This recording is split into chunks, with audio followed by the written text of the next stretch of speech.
গতকালকে ছিল 16ই জুলাই। জুলাই শহীদ দিবস, মূলত আবু সাইদ দিবসই বলা যায়, যদিও রাষ্ট্রীয়ভাবে সেটা ঘোষণা করা হয়নি, জুলাই শহীদ দিবস বলা হয়েছে।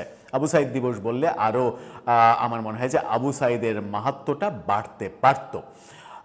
যেমন আমাদের দেশে নূর হোসেন দিবস রয়েছে। স্বৈরাচারের আমলে নূর হোসেন আমাদের আন্দোলনের একটা প্রতীক হয়ে দাঁড়িয়েছিলেন। সেই দিবসটা পালন হলো এবং মজার ব্যাপার হচ্ছে যে সেই আবু সাইদকে কেন্দ্র করে একটা স্মরণ সভার আয়োজন, যেখানে মুক্তিযুদ্ধ মন্ত্রী প্রধান অতিথি, সেখানে দেখা গেল দর্শক সারি পুরো ফাঁকা। পুরো মানে বলা হচ্ছে অর্ধেকের বেশি ফাঁকা, কিন্তু আসলে 80%-এর বেশিই ফাঁকা।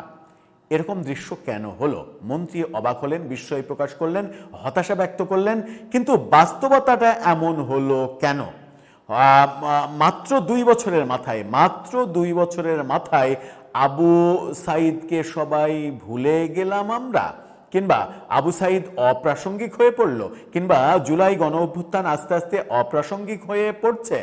এর পেছনে কারণ কি? মন্ত্রী কি হতাশা ব্যক্ত করছেন? মন্ত্রী যখন হতাশা ব্যক্ত করছেন, তখন সেই হতাশার পেছনের কারণটা কি আসলে? চলুন একটু জেনে দেখি মুক্তিযুদ্ধ মন্ত্রী কি বলতে চাইছেন সেই ব্যাপারটা। থাকবেন পলিটিক্স টিভির নিয়মিত আয়োজনে।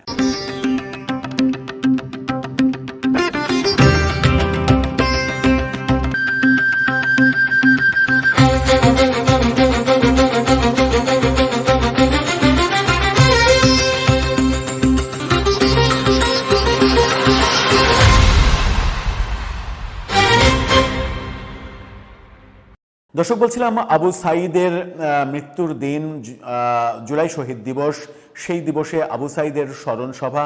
সেই স্মরণ সভায় দর্শক গ্যালারিতে মানুষ নেই, প্রধান অতিথি মন্ত্রী। মন্ত্রী সামনে যদি দর্শক না পান, তাহলে কথা বলতেও তো বিব্রত বোধ করবেন। রাগ ঢাক ছাড়াই তিনি সেটা বলেও দিয়েছেন। তার সেই বক্তব্যের ভিডিও সামাজিক যোগাযোগ মাধ্যমে ছড়িয়ে পড়েছে এবং সেই ছড়িয়ে পড়ার কারণে আবু সাইদ আরও বেশি ছোট হয়ে গেছেন সবার কাছে। কিন্তু এই ছোট হওয়ার ঘটনাটা কেন ঘটলো?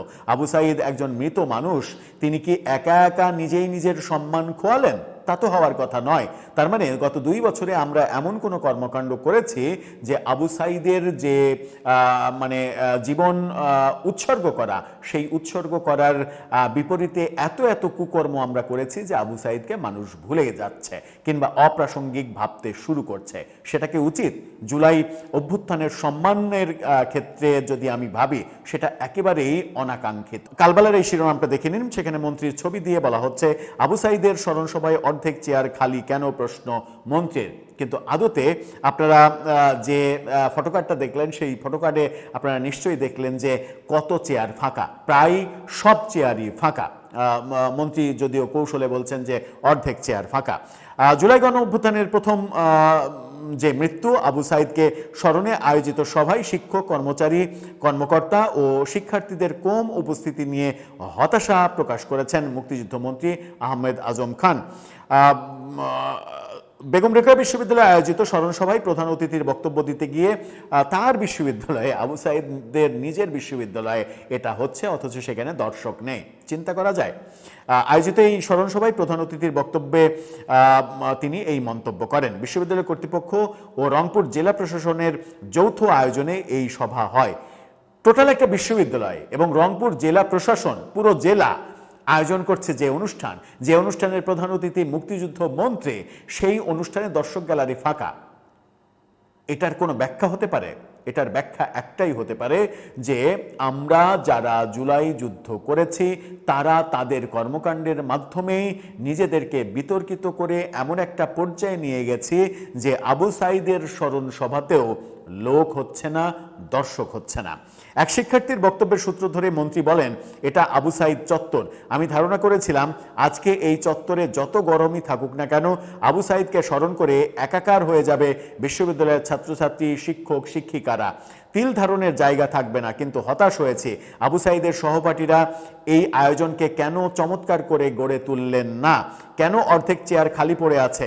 আমি যদি বলি অর্ধেকের বেশি চেয়ার খালি, এই যে এবার তিনি সত্যিই বলেছেন, আমি যদি বলি অর্ধেকের বেশি চেয়ার খালি, আদতে তো মাননীয় মন্ত্রী প্রায় সব চেয়ারই খালি।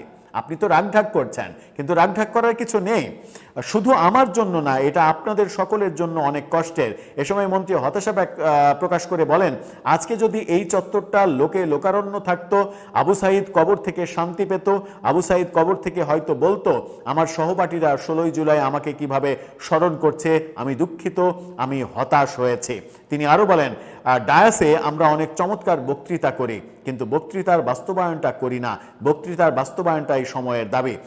তিনি বলেন, এই সরকার জুলাই অভ্যুত্থানকে লালন এবং ধারণ করেন, জুলাইকে লালন করে বলেই মুক্তিযুদ্ধ মন্ত্রণালয় জুলাই চেতনাকে বাস্তবায়ন করার জন্য আবু সাঈদ, ওয়াসিম, মুগ্ধ, মারুফ সহ 2000-এর বেশি শহীদের রক্ত দিয়ে যে গণতন্ত্র পুনরুদ্ধার হয়েছে, তিনি 2000 বলছেন।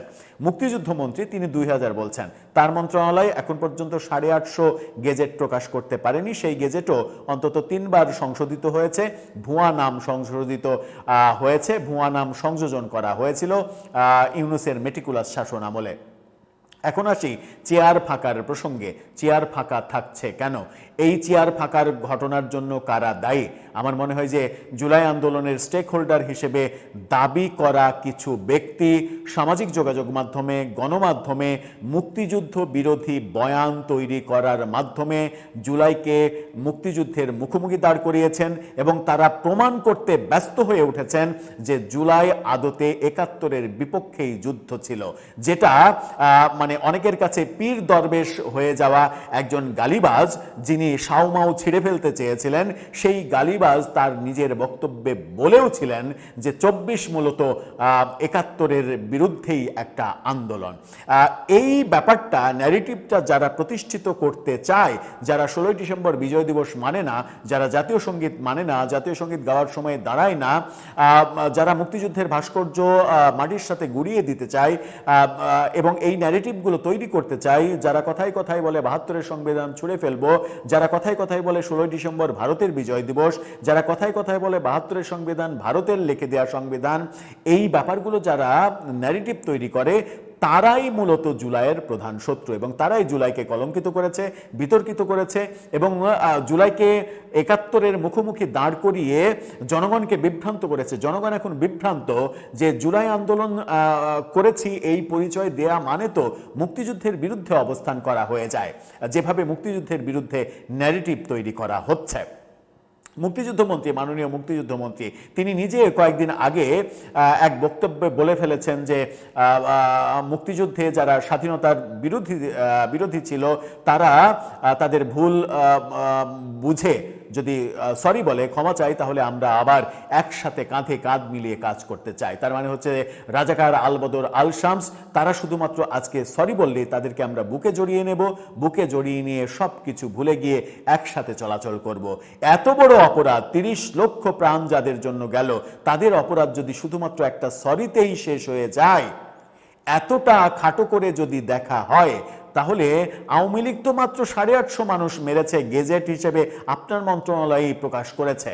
1400 জন জাতিসংঘের রিপোর্টে আমরা দেখেছি। এত কম মারার জন্য তাদেরকে সরি বলার সুযোগ আমরা কেন দিব না? এই প্রশ্ন সমাজে যারা করছে তাদেরকে আপনি কি উত্তর দেবেন? উত্তর দেওয়ার কিছু আছে? উত্তর দেওয়ার কিছু থাকে না। হ্যাঁ, আপনি গায়ের জোরে অনেক কিছুই বলতে পারেন, গায়ের জোরে আপনি বলতে পারেন এই যে উত্তর, এটা উত্তর, ওটা উত্তর, এটা গায়ের জোর খাটিয়ে বলতে পারেন। আদতে নিরপেক্ষ অবস্থানে দাঁড়িয়ে উত্তর কি আছে কোনো? দর্শক, আপনার কাছে কি মনে হয়? আপনার মন্তব্য জানিয়ে লিখতে পারেন আমাদের কমেন্ট বক্সে।